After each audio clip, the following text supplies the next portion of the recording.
Hello, this is Josiah Edwards, J. Edward 6, doing a milestone 2 report for our program. And so you can see here we've got a login page set up. I'm just going to log in here with an email, newuser@gmail.com, and the password. And you can see there's a sign up page right here that you could also use to create an account, but I've already done that here. But you'd see it takes fields for first and last name, email, password, repeat password, and address. Anyway, I'll go back to here so I can sign in the user@gmail.com and then the password. Now I can log in. For this progress that we've made, we've got events showing up on the main calendar now from the database. So these events are stored in the database and they show up on the main calendar where they're supposed to. And additionally, we've got a basic upcoming events.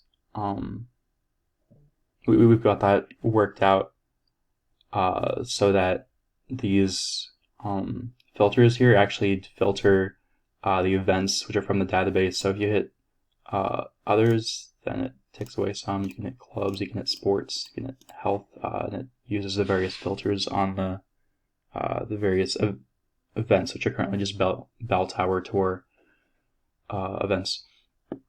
And on the left, we've still got the featured events over here, which give you a drop down that just tell you more about the event with the see more and see less, and their add event and register buttons. And additionally, you can go to your personal calendar, and we've got the functionality now to be able to click add event, and then you can add a custom event to your calendar. So let's say I want to add an event for today's date, which is 2021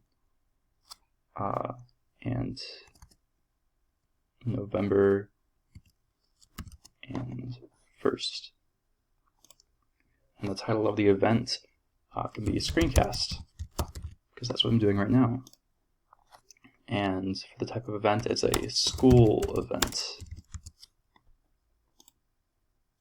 So now the event's added, and you can see it here on your personal calendar. You can go back and it's still there. And it has the details of the event there.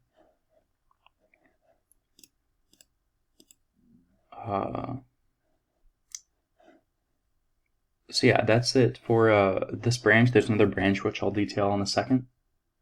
Really quick, before I switch branches, I do want to show the logout functionality as well. So here you just have the logout page, and then boom, it takes you back to the start. All right, now I can switch branches. All right, now we're back. We're back on another branch. This is my development branch, J. Edward 6, and I'm just here to show the functionality for the front end for upcoming events. So I have these buttons and this text worked out closer to match almost perfectly what we have, what we detailed in the Figma.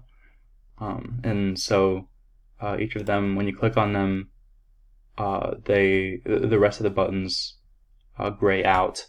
And so if I were to click on another, the same thing would happen. If I click on all, then they all show up again. So yeah, that's the current way the filtering system works, and it's more in line with the way it was in Figma, and that's what we plan to use ultimately for the front end for the upcoming events part. And that's all there is to show from this branch. The rest of the progress is on the main development branch. All right, thank you.